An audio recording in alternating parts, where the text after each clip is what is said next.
Rainbow stuck.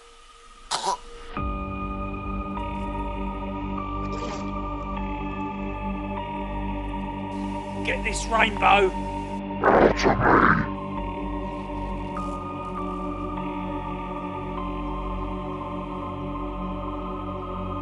Right, cut. This is turning into a video bloody nasty. I've started something there, haven't I, with them rainbows. I'm having to rack my brains every single video and what to do next with a blinking rainbow. Why the hell I didn't just go hello at the beginning, I just don't know. Well, I'm making hard work for myself, aren't I? God knows what's going to happen in the next one, eh? So, I don't want to sound like I'm some sort of prophet of doom and gloom and all that, but I am going to sound like a prophet of doom. And that's what this video is about, really. It is so obvious that the way the towns and the cities are carrying on, it's not a sustainable life, is it? You can see the destruction that's going on. It's not going to last forever either, is it? For two reasons. Either the old planet's going to bloody die off, or they're going to make some really big changes in the cities and towns in the future. And them big changes is going to equate to big taxes, I feel. That if you break their look after the planet rules, you're going to be heavily taxed for it. And heavily taxed equates to one thing, doesn't it? It means working even more harder in the system. And also look what's going on with the pandemic. There is some serious freedom issues going on, isn't there? There's riots, protests all over the place. And I tell you what, don't believe what you hear on the mainstream media, like on the BBC, ITV and all them channels. They report that there's hundreds protesting in London. It turns out that if you actually watch independent stuff and people who are actually in the protests, it's hundreds of thousands of people there. It's every weekend. And it's always ending in fights with the police and arrest. The cities are not good places to live. We've got helicopter buzzing around. Typical, isn't it? If it ain't a cockerel, it's a blinking helicopter. So this is just my opinion, and you're probably... Fucking aeroplane. Helicopter. Here it comes again.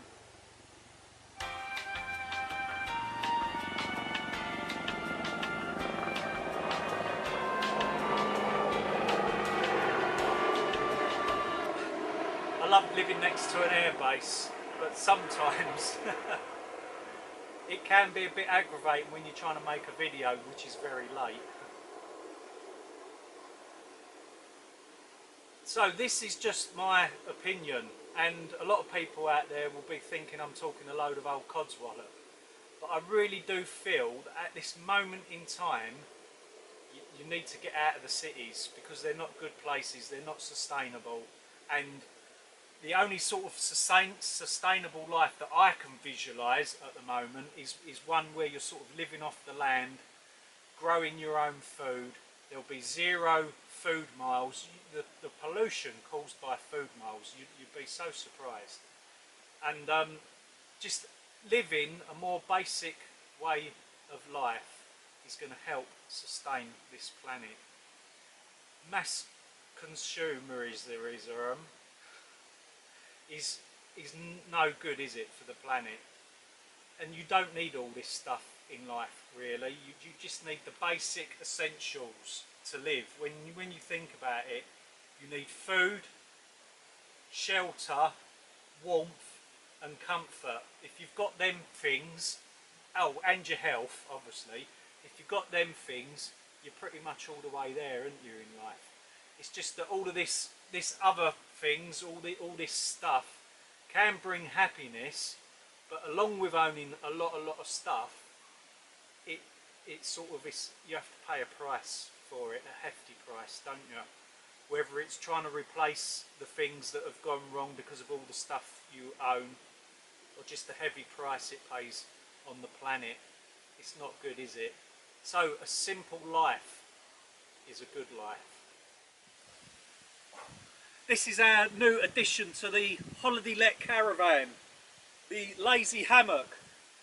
Now please don't think that I'm 100% sustainable, because I'm not. I've still got a dirty diesel car which I'm trying to get rid of in the future, and also we still generate a lot of plastic, a lot of single-use plastic, which is driving me insane. We need to cut down on that. But I am making a conscious effort to buy second-hand things instead of brand new now. Like this caravan was second-hand. I feel that buying second-hand stuff and giving them another purpose in life is also the way forward. But anyway, here's a little story for you. Where I used to live, which was east of London, it was a semi-rural area. But going back during the war, it was quite a very rural area, more sort of like countryside and all that. And my elderly neighbour, who had lived there all of her life, her parents used to own the house before her, they used to run like a small holding, and they used to grow their own veg. They used to have rabbits and chickens and things like that, pretty much just supplying their own needs for themselves. She told me that during the war they never once went short of food, and she said sometimes you didn't even know that a war was going on. So that's proof in the pudding, isn't it, really, that during hard times when things start to go wrong in the world, the people who live out of the towns seem to prosper more. Now I feel that in this modern world the system is becoming more fragile than ever, and governments are not really letting on how fragile it actually is. And like when things go wrong and massive cracks appear, they're using like flour and water to try and patch things up, and it's not working out, is it? Look at the state of everything these days. It's bad news, isn't it? It's bad news. Anyway, let's take a quick break and we'll see what's been going on around the small holding quickly, and then we'll get back into some more doom and gloom. And I've finally pulled my finger out on building the hut over the well. This has been in the making for probably 2-3 years now. Anyway, I've got my last layer of bricks on there and it's all nice and straight, and now we're going to build a wooden structure on top to finish it off with solar panels. An electric pump is being submersed in there, and a self-watering system for the garden. I'm hoping to get the well hut built, not the watering system, but I'm hoping to get the well hut built within about the next 3 or 4 weeks. Now every year round about this time we have swallows nest in this old hut here. They build their mud nests as they do, and every year they hatch out as well. And have a quick look at this.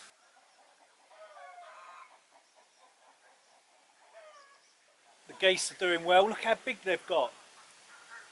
I've never known creatures to grow so fast.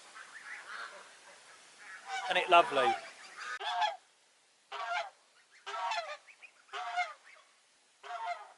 Now, this year seems to be a very, very good year for apples. Every tree is laden with apples. We've got lots of different varieties here. These ones here are the ones that will ripen the first, and they turn into like a nice sort of red, partly green apple. I can't remember the name of the apple. We've got pears, plenty of pears over there as well. So that it's a good year for fruit. Now back to the doom and gloom, eh? What happy days we live in.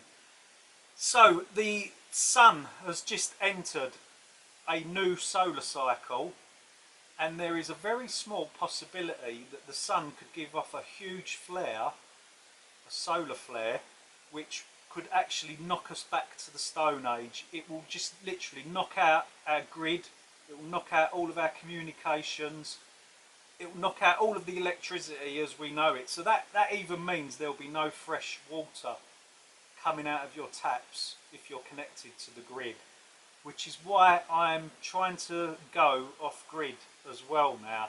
And this caravan that I'm in is an off-grid caravan, isn't it? And I purposely done this for two reasons. One is to hire it out as a holiday let, but two, if there's a bad scenario going to happen, I've still got a facility here that I could try to live quite comfortably, but we'll have to see how that pans out if anything bad happens. But I'm not a crazy prepper, not by all means, and I very much doubt these things will happen in life. But the pandemic happened, eh? We was never expecting that. Can you imagine?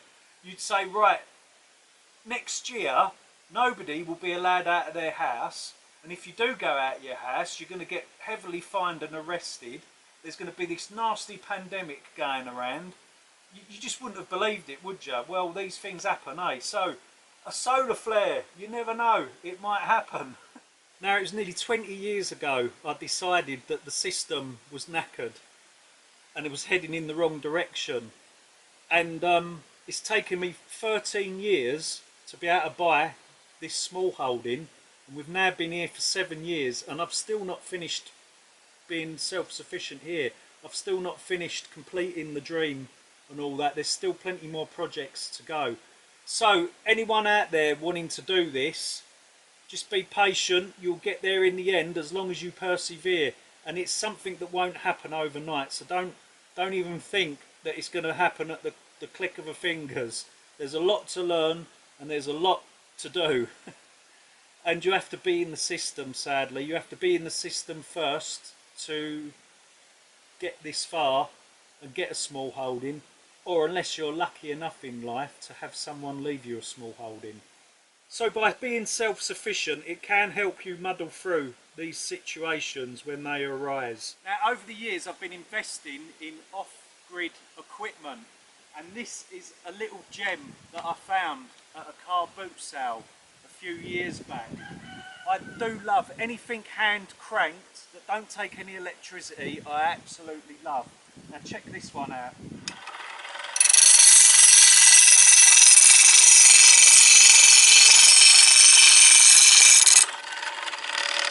That's fantastic, isn't it? And the thing is, these old machines, they just seem to last forever. They never break. This one's probably from the 50s. Now, the main thing to do is have fun. Always have fun. And you can have fun in becoming a little bit more self-sufficient, sort of drawing yourself away from the grid, and if anything unsuspected arises, you may just be able to manage that little bit better. Now, if you're in an urban situation and you sort of want something that's going to help you and off-grid and all that, the ultimate tool is a camper van or a caravan or a motorhome. Anything that you can get out of the town, out of the area, and set up somewhere else. Now, please, I'm not losing the plot here. These scenarios probably won't happen, even though the COVID thing did it, the pandemic did it. As time goes on, this vehicle that I'm driving becomes harder to drive, and sometimes my words don't come out properly, but we always get there in the end. So sadly, that brings us to the end of another video. So have fun being off grid. I hope this video's inspired you a bit to get cracking and enjoy life. Take care. See you later. Next video will be a bit more happier.